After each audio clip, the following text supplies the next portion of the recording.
Nelson, you guys are on the road this week after a bye week. Haven't won one on the road, but what do you think you guys need to do?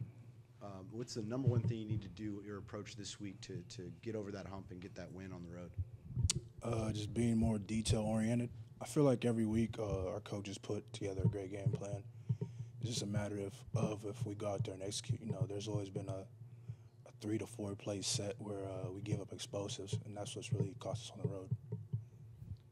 The defense has played well despite the record. Does it get frustrating sometimes when the only response is points from the offense when you guys are doing your job, but you're not getting it on the other side? Does it get frustrating, or do you guys feel it inside yourselves to pick up the offense? It's part of the game. There's highs and lows. What they did against App State was great. You're always going to have that bumpy road in the course of the season, but offense is doing their thing. They come out of practice and they try hard. It's not like they're not trying hard, but you're always going to have those highs and lows. But it's our job to keep pushing, doing what we do on defense. Trying to give offense that extra hand. And talking to Zach Spav about what's a big thing that's different in this defense this year. Number one thing he says is the D-line, the front, and how well y'all are playing. He mentioned you by name.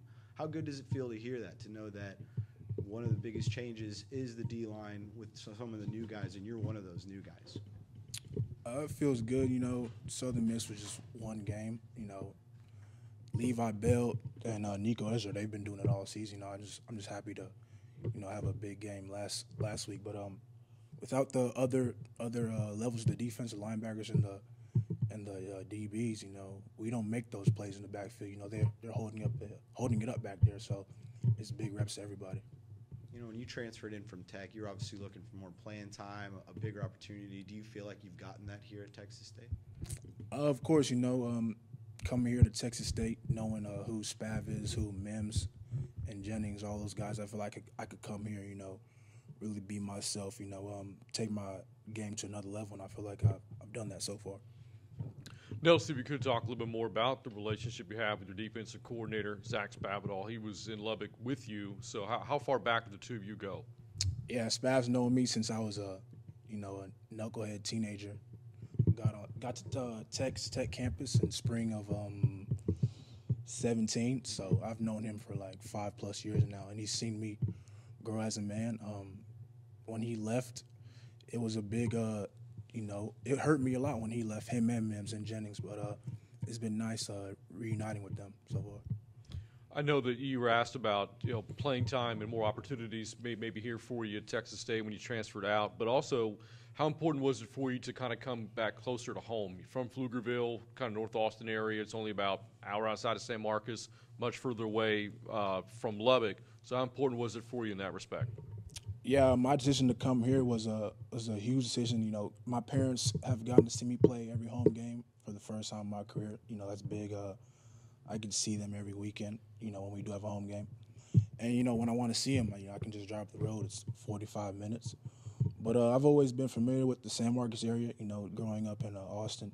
I went to high school in Pflugerville. So, yeah, Texas State's always been, a part of my life, you could say, I guess. We talked with the coaches a lot about the bye week and how thankful they were finally got here. It was a lot of football, first 2 months of the year, 8 weeks, 8 games. From a player's perspective, how relieving was it to finally get that bye week? It was good. We went out there. Practice was fun. I feel like since we didn't have preparing for a game last week, we kind of let our hair down. But at the same time, we were still, fine-tuning the little details. But like what I heard what Spav said when he came back on Wednesday, it was like a rejuvenation. We were happy to be out there, with each other. I know the record isn't where anybody would have liked 8 games in, but you still have a lot to play for over these final 4 weeks, starting with ULM this Saturday. What does the approach have to be over these final 4 games? Yeah, these 4 games are huge. We're trying to make a bowl game. We got to get 3 out of 4, but why not get 4 out of 4, right? So we're attacking this week like any other week. Trying to play great defense. Just doing our jobs, trying to make plays, just trying to carry each other.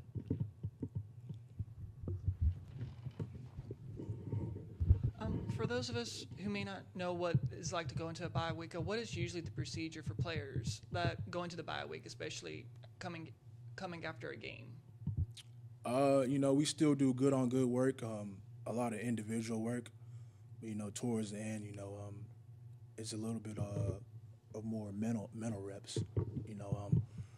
Like I said, we're still getting our work in, but they try to save us a little bit. Trying to get our legs back and things back under us. Coming from Texas Tech, I know the major difference between Tech and Texas State is obviously playing at a Power 5 program between a G5 program, but what are some significant differences that you've seen just between Tech and Texas State? I think every conference has its, differences, but I'd say probably just fan base, to be honest, more people in the crowd. But other than that, football's football, Just because it's a Sun Belt conference doesn't mean the talent level is lesser, There's still a lot of pretty good O-linemen in this conference, a lot of good offenses. So, yeah, other than the amount of people in the crowd, it's pretty much the same. And you mentioned how your parents got to see you play for the first time. How does that make you feel, that being able to come to Texas State? Your family is just, as you said, it's just a 45-minute drive from home. It's huge. They saw me play that game last Saturday. It brought a lot of joy to their hearts. I was glad they got to see that. And that drive to Lubbock was 8 hours, so I think they came out there probably 3 times, and they weren't even conference games. They were non-conference games. But yeah, it was huge. For them to see me play last week and weeks prior.